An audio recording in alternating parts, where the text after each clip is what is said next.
नमस्कार दोस्तों। आज के इस वीडियो में हम जानेंगे कि बेसिक मैथ क्या होता है आपका, जो कि आपके लिए एसएससी जीडी और एमपी कांस्टेबल या फिर आप किसी भी कंपटीशन की एग्जाम की प्रिपरेशन कर रहे हो तो उनसे संबंधित जो भी बेसिक पॉइंट बिंदु होते हैं हम उनके बारे में इसमें चर्चा करने वाले हैं।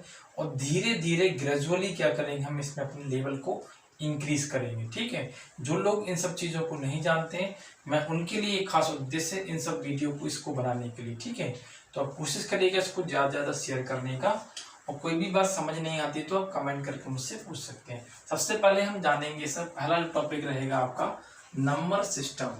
अब नंबर सिस्टम क्या होता है ये बात आपको जानना चाहिए। वैसे इसमें ज़्यादातर बच्चे समझते हैं और जानते भी हैं कि संख्या पद्धति वास्तविकता में होती क्या है। संख्या पद्धति का आशय क्या है कि संख्याएं किस प्रकार से बनाई जाती हैं और उनको हम किस प्रकार से प्रचलन में उपयोग करते हैं। ठीक है, सबसे पहली बात तो आपकी यही होती है। देखिए, संख्याओं को पढ़ने से पहले हमें ये पता होना चाहिए कि बेसिकली जो अंक होते हैं वह कितने होते हैं, या फिर जो डिजिट्स होती हैं आपकी कितनी होती है।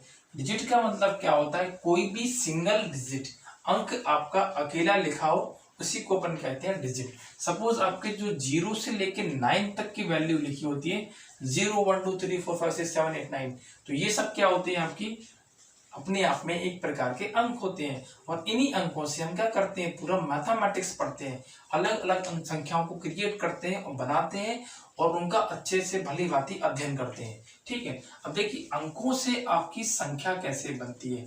बेसिकली आपको पता होगा कि जब आप क्लास में बैठने जाते हैं तो क्लास में बैठने के लिए आपके पास अलग अलग सीट होती है बैठने के लिए। ऐसा तो है नहीं है कि एक सीट पर दो चढ़कर बैठ गए एक के ऊपर एक, नहीं, ऐसा तो कभी होता नहीं है। हर एक पर्सन के लिए एक पर्टिकुलर सीट होती है, अपना खुद का एक निश्चित स्थान होता है। वैसे ही मैथमेटिक्स में क्या है, संख्याओं को रखने के लिए या संख्याओं को बनाने के लिए उनका एक अलग पर्टिकुलर स्थान होता है, जो यह बताता है कि उनका स्थान वास्तविकता में है क्या। जैसे मैं आपसे कहूं कि बी का स्थान क्या है, तो जो बी भाई साहब हैं ये ए और सी के बीच में बैठे हुए हैं। The mid value of C and A है कि नहीं है? हाँ भाई है। अब देखिए मुझे बताइए, इसका स्थान यहाँ पर डी है, मतलब ये चौथे स्थान पर, ये तीसरे स्थान पर, ये दूसरे स्थान पर और ये पहले स्थान पर। देखिए बहुत ही प्यारा और अच्छा शब्द निकल के आएगा यहाँ पर स्थान से लेकर। हालांकि आप उस बात को भली भांति जानते हो पहले से, लेकिन उसको कैसे आती है उसको समझाना चाह रहा हूं मैं। देखिए एक शब्द आता है आपका यहाँ पर, शब्द पहले बाद में आएगा, एक टर्म बता दूं मैं आपको। जैसे मैंने दिया 2 4 3 8 7, तो 7 जो अंक है आपका ये कौन से पोजीशन पर प्रेजेंट है, या कौन से स्थान पर है, इकाई। मतलब जैसे मान लो यहाँ से काउंट किया तो ये कौन से स्थान पर रहा आपका, चौथे स्थान पर। लेकिन मैथमेटिक्स में पीछे वाले अंक को अपन क्या कहते हैं, इकाई, मतलब वंश कहते हैं। ये कौन सा है आपका, दाही, मतलब कौन सा है आपका, टेंस। ये कौन सा है आपका, 100, मतलब सैकड़ा। ये कौन सा होगा आपका, 1000, 1000, और ये कौन सा होगा आपका, 10,000। इसी प्रकार से क्या था, इकाई, दाई, सैकड़ा, 1000, 10,000। इसी प्रकार से हम अंकों के स्थान को गिनते हैं। यदि मैं इसको एक्सपेंड करूंगा तो वैल्यू क्या होगी, 20। 10,000 मतलब कितनी जीरो आएंगे आपकी, 4 जीरो, प्लस 4 में कितनी आएंगी, 3 जीरो, उसके बाद 3 में कितनी आएंगी, 3 जीरो, 8 में कितनी आएंगी, 1 जीरो, और 7 में नन ऑफ जीरो। मतलब इकाई मतलब होता है 1, दाही मतलब होता है 10, सैकड़ा मतलब होता है 100, 1000 मतलब होता है 1000, 10,000 आपका ये वाला नंबर होता है। ठीक है, तो देखिए इससे एक बहुत ही अच्छा शब्द क्रिएट होता है, इसका नाम क्या होता है, स्थानीय मान। इसे इंग्लिश में क्या कहते हैं अपन, प्लेस वैल्यू। होती क्या है बेसिकली, जैसे यहाँ पे एक क्वेश्चन लिखा है आपका कि 2 4 3 8 7। आपसे इतने से क्वेश्चन में पूछ लिया कि आप हमें बताइए कि सर ये 3 का स्थानीय मान क्या होगा, मतलब 3 का प्लेस वैल्यू क्या होगा। तो सबसे पहले स्थानीय मान निकालने का तरीका क्या होता है कि 3 को लिख दो और इसके बाद में जितने अंक हैं उतनी जीरो बढ़ा दो, तो ये क्या हो गया, 300। 3 का आपका प्लेस वैल्यू हो गया। यदि आपसे पूछे कि 2 का प्लेस वैल्यू क्या होगा, तो पहले अंक को लिख दो, अंक के बाद में जितने अंक हैं आपके, जितने अंक हैं उतनी जीरो चढ़ा दो। ये क्या हो गया, इसका प्लेस वैल्यू हो गया। शायद आपको ये समझ में आ गया होगा। इसी से रिलेटेड एक वैल्यू और बनती है आपकी, जिससे अपन कहते हैं जातीय मान। इंग्लिश में इसको कहा जाता है फेस वैल्यू, अनदर नाम इसका होता है लोकल वैल्यू। देखो ये दोनों वैल्यूज होती क्या है। जैसे हमने इस क्वेश्चन को पढ़कर हमने जाना कि स्थानीय मान क्या होता है, तो इसी क्वेश्चन को उठा के हम पढ़ते हैं कि जातीय मान क्या होता है।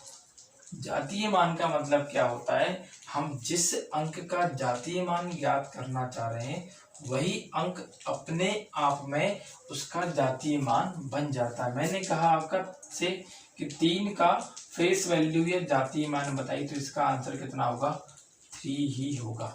2 का बताइए तो 2 होगा। मतलब हमसे जिस नंबर में जिस डिजिट का हमसे फेस वैल्यू पूछा है वही डिजिट उसका फेस वैल्यू बन जाता है। तो यहाँ से हमने 2 चीजें सीखी कि प्लेस वैल्यू क्या होती है और फेस वैल्यू क्या होती है। तो इसका एक बार स्क्रीनशॉट ले लीजिए और फिर हम आगे बढ़ते हैं अपने इसमें, ठीक है। हालांकि ये इतना इम्पोर्टेंट है नहीं, बस ये दोनों टॉपिक आपके पेपर के लिए इम्पोर्टेंट है, क्योंकि यदि छोटी सी बात है पूछ लिया तो कहीं भूल भाल गए तो क्या करोगे, इसलिए इसको आप रिवाइज कर लेना। मोस्टली बच्चों को ये याद है, बहुत अच्छी बात है, ठीक है। देखिए अब आगे बढ़ते हैं अपन। आगे इसमें आपसे कहा गया है कि जो नंबर्स होते हैं भाई कितने टाइप के होते हैं, संख्याएं कितने कितने प्रकार की हम पढ़ते हैं। तो आज मैं केवल आपको बेसिक बात बता रहा हूं, तो केवल चार्ट बनवा देता हूं। नेक्स्ट क्लास की वीडियो में आपको बताऊंगा कि वो चार्ट को कैसे पढ़ना है इनको, ठीक है। तो देखिए नंबर जो होता है, संख्या, वह बेसिकली 2 प्रकार से होती है। सबसे पहले आती है कौन सी, आपकी वास्तविक संख्या, और दूसरे नंबर पे कौन सी आती है, काल्पनिक संख्या।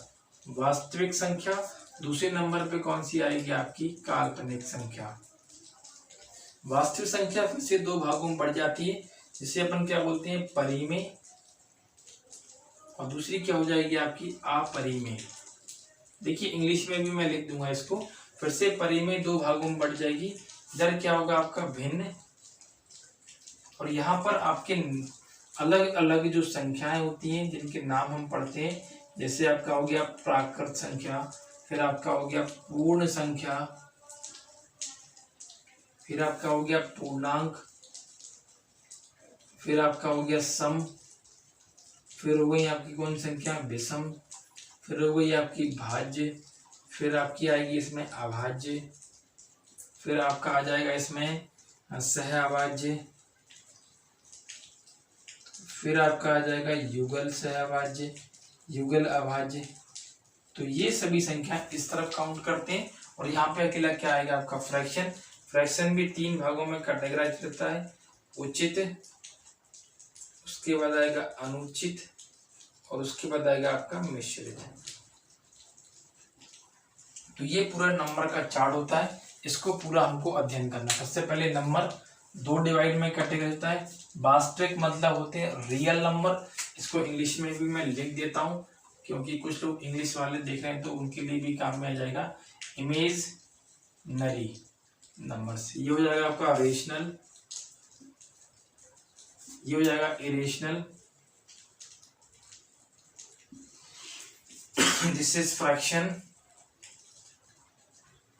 Proper fraction, improper, mix fraction, this is a natural number, whole number, integer, even number, odd number, composite number, prime number, co prime number and twin co prime number या ट्विन प्राइम नंबर।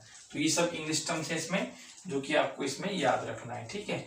तो आज हमने इसमें क्या क्या पढ़ा कि स्थानीय मान क्या होता है और जातीय मान क्या होता है।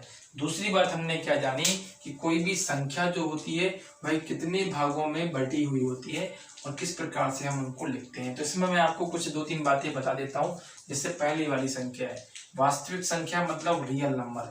अब देखिए रियल नंबर का मतलब क्या होता है, यदि हम कोई ऐसी संख्या लें जिसको हम नंबर लाइन पे शो करा दें।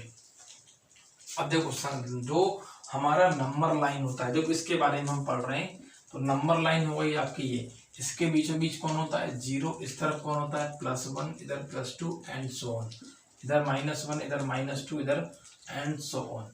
यदि आपके पास मन में ऐसा कोई अंक या नंबर आ जाए जिसको आप इस संख्या रेखा पर लिख दो, मतलब दुनिया का कोई भी नंबर जिसको हम नंबर लाइन पे शो करा दें कि इस पर हम इसको लिख पा रहे हैं, तो वही सभी नंबर क्या कहलाते हैं आपके रियल या फिर वास्तविक नंबर कहलाते हैं। परिभाषा क्या होगी कि नंबर रेखा पर प्रदर्शित करने वाली संख्याओं को वास्तविक संख्या कहते हैं। जिन अंकों को हम इन पर शो करा दें वो आपके वास्तविक नंबर होते हैं। और वास्तविक नंबर आगे चल के दो भागों में बढ़ जाते हैं, रेशनल में और इरेशनल्स में। दूसरा टर्म है आपका कि काल्पनिक संख्याएं क्या होती हैं। ऐसी संख्याएं जिनको हम इस पर प्रदर्शित या शो नहीं करा पाते हैं वो आपकी इमेजिनरी नंबर होती है। ये बेसिकली आई के फॉर्मेट में होती है जिसे अपन बोलते हैं आयोटा। अब ये आयोटा क्या होता है, यदि किसी नंबर के साथ में आई लिखा आ जाए तो वो आयोटा होता है। सपोज करो मैं लिख दिया 2 + 5i, तो ये नंबर अपने आप में क्या होता है एक तरीके का इमेजिनरी नंबर या फिर आपका काल्पनिक नंबर कहलाता है। ठीक है, तो फिलहाल में आप केवल इतनी ही बातें याद रखिए क्योंकि टॉपिक थोड़ा बहुत बढ़ जाएगा और टाइम भी बहुत हो गया है। ठीक है, मुझे और भी काम है उसमें करने के लिए, तो आज के लिए हम केवल इतना ही जान देते हैं, बेसिक चीज़ें आपकी। कल से हम इसी चीज़ को हम कंटिन्यू करेंगे थोड़ा ठीक से। ठीक है, तो तब के लिए नमस्कार, मिलते हैं अगली वीडियो में। धन्यवाद।